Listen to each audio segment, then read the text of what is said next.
स्वदेशी हिंदी भाग 3। तो हमें देहातों को मजबूत बनाना पड़ेगा। इसमें काफ़ी समस्याएं अभी भी है। सबसे अहम समस्या पानी की है। बहुत सारे लोगों के लिए पीने के लिए भी पानी नहीं रहता, तो खेती वगैरह की बात छोड़ो। तो पहला लक्ष्य केंद्रित करना पड़ेगा कि सभी जगह भली भांति पानी उपलब्ध होगा। वैसे बहुत सारे एनजीओ इसके लिए काम कर रहे हैं, फिर भी जितनी ज़रूरत है उसके हिसाब से देखा जाए तो ये प्रयास कम ही है। और हर जगह की भौगोलिक स्थिति अलग अलग रहेगी, वहाँ के पानी के उपलब्ध स्रोत भी अलग अलग रहेंगे। तो उन सभी बातों को ध्यान में रखते हुए किस प्रकार से आगे हम तरक्की कर सकें, ये थोड़ा देखना चाहिए। सबसे अहम तो ये बात रहेगी कि जो भी हमारी नदियाँ हैं वो अभी गंदे पानी से भर गई है, और ये दो तरीके से प्रदूषण शहरों से आ रहा है।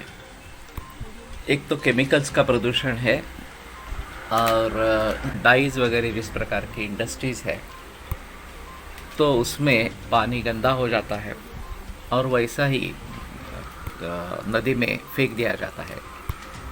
मलमूत्र विसर्जन जो है उसकी प्रॉपर ट्रीटमेंट नहीं होती है और वो भी पानी को मलिन कर देता है। तो पहले तो ये है कि इनको रोकना है और नदियाँ शुद्ध कैसी हो इसके बारे में सोचना है। अभी ये जब लॉकडाउन था तो उस पीरियड में प्रदूषण बहुत ही कम हो गया और गंगा शुद्ध हो गई। उसी के तरह भीमा जो है पंढरपुर से चलती है वो भी 40-50% शुद्ध हो गई। और वातावरण भी जो प्रदूषित रहता था वो भी काफ़ी सुधर गया। ओजोन में जो छेद आया था ओजोन लेयर में वो भी चला गया, वो भी दुरुस्त हो गया। तो काफ़ी अच्छे परिणाम इस लॉकडाउन की वजह से उत्पन्न हुई है। लेकिन आगे ये न हो इसके लिए बहुत ही प्रयास करने पड़ेंगे। तो सबसे अहम भूमिका है कि हम स्वदेशी और प्राकृतिक जो वस्तुएं हों उनका ही इस्तेमाल करें कि जिससे प्रदूषण न बने। तो एक चीज़ ऐसी हो सकती है कि ये जो मैला पानी वगैरह जो है उसको हम किस प्रकार से रोके पानी नदी के पानी में जाने से पहले। तो यहाँ ठाणे के नज़दीक जवाहर मोखाड़ा या वाड़ा जिसको कहते हैं, वहाँ एक इस्कॉन ने इको विलेज बनाया है। उसमें 2-3 खासियतें हैं। एक तो उन्होंने इस प्रकार की सीवेज ट्रीटमेंट का प्लान बनाया है, और जो ये मैला पानी है वो ज़मीन में चला जाता है और वहाँ पे पेड़ पौधे लगाए हैं, फल के पौधे लगाए हैं या फ्लावर्स फूल के पौधे लगाए हैं।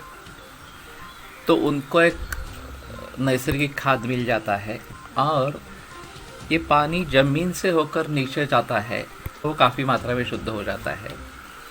वो पीने के इस्तेमाल में नहीं लाते हैं, लेकिन फिर भी गार्डनिंग के लिए बगीचे में पानी देने के लिए वो पानी अच्छा है।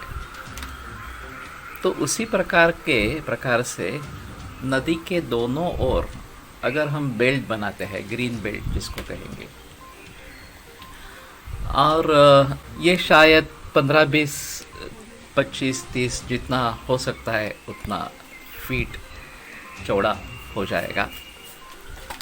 और जो भी ये सीवेज वाटर आ रहा है वो वहाँ पे ज़मीन में चला जाएगा और वहाँ पे पेड़ पौधे लगाएंगे।